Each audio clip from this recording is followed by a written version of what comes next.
पदार्थ के गुण या आर्किमिडीज के सिद्धांत। पदार्थ के गुण क्या है?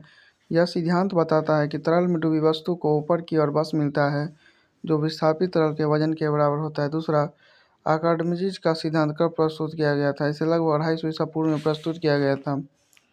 विस्थापन का क्या अर्थ है? विस्थापन का मतलब है तरल द्वारा वस्तु द्वारा घेरी ली गई मात्रा। किस बल को अभ्यस्त बल कहा जाता है? तरल द्वारा बढ़ाई गई ऊपर की दिशा का बल अभ्यस्त बल कहलाता है। अगला 5वां नंबर, कोई वस्तु तरल में तैरती है, इसका क्या अर्थ है? इसका अर्थ है वस्तु के द्रव्यमान और विस्थापित तरल का द्रव्यमान एक समान है। क्या सभी वस्तुएं तरल में तैर सकती है? नहीं, केवल वे वस्तुएं तैर सकती है जिसका घनत्व तरल से कम होता है। पदार्थ के गुण का उपयोग किस क्षेत्र में किया जाता है? यह सिद्धांत भौतिकी, अभियांत्रिकी और सामुद्रिक विज्ञान में उपयोग होता है। धातु की वस्तुएं तरल में क्यों डूब जाती हैं? क्योंकि उसका घनत्व तरल के घनत्व से अधिक होता है। सीधे विस्थापन का सिद्धांत किस पर आधारित है? यह आर्किमिडीज के सिद्धांत पर आधारित है। अगर एक वस्तु पूरी तरह के तरल में डूबी है तो क्या होगा? वस्तु को उस तरल द्वारा दी गई अभ्यस्त बल प्राप्त होगा। क्या एक गोल गेंद यदि पानी में डाली तो तैर जाएगी? यह गेंद के घनत्व पर निर्भर करेगा। फ्लोटिंग एबिलिटी क्या है? यह किसी वस्तु को तैरने की क्षमता है। आर्किमिडीज के किस क्षेत्र में महत्वपूर्ण योगदान दिया है? गणित और भौतिकी में। यदि एक वस्तु का द्रव्यमान 10 किलोग्राम है और वह बल न्यूटन विस्थापित करती है तो वह क्या तैर सकती है? नहीं, कोई द्रव्यमान कम है। एक तरल हुई नाव में यदि अधिक वजन डाले तो क्या होगा? नाव डूबने लगेगी। पदार्थ के गुण का उपयोग किसमें होता है? तैराकी और नाविक विज्ञान में। तरल में वस्तु का घनत्व और विस्थापन किन चीज़ों पर निर्भर करता है?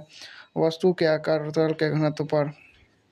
जब कोई वस्तु तरल में होता है तो उसका बल मिलता है। उसे कितना बल मिलता है जिससे वह विस्थापित करता है? पदार्थ के गुण को किस नाम से जाना जाता है? आर्किमिडीज का सिद्धांत से। नाव तैरती है, इसका क्या सिद्धांत है? यह आर्किमिडीज के सिद्धांत पर आधारित है। जब वस्तु पूरी तरह डूबी होती है तो कितने बल का प्रभाव होता है? पूरी वस्तु पर अभ्यस्त बल का प्रभाव होता है। एक तरल का घनत्व मानक पर किस प्रकार से निर्धारित किया जाता है? पूर्ण के तरल के साथ तुलना करके। विस्थुपिति की समान इकाई क्या होती है? न्यूटन। क्या दो तरल पदार्थों का घनत्व समान हो सकता है? हाँ, लेकिन उसकी रासायनिक संरचना भिन्न होती है। मछली पानी में कैसे तैरती है? मछली अपने शरीर में घनत्व को नियंत्रित करके। पदार्थ के गुण का सिद्धांत किस प्रकार के तरल पदार्थों पर लागू होता है? सभी प्रकार के तरल पदार्थों पर। एक वोट में अधिक सामान रखने पर क्या होता है? वह डूबने लगता है। यदि किसी वस्तु का घनत्व तरल से कम है तो वह क्या करेगी? वह तैर जाएगी।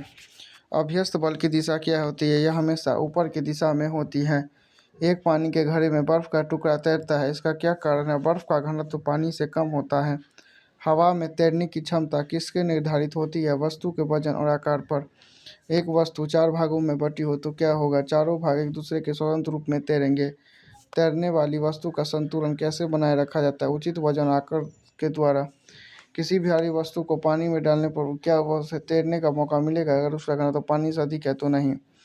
नाव किन कारणों से डूबती है? यदि वजन अधिक हो या उसके भीतर का द्रव्यमान बढ़ जाए। एक छोटी बोट के लिए सुरक्षित वजन क्या होना चाहिए? उनकी टीनच की क्षमता से कम होना चाहिए। पदार्थ के गुण का प्रयोग किस उद्योग में किया जाता है? जल परिवहन और समुद्री उद्योग में।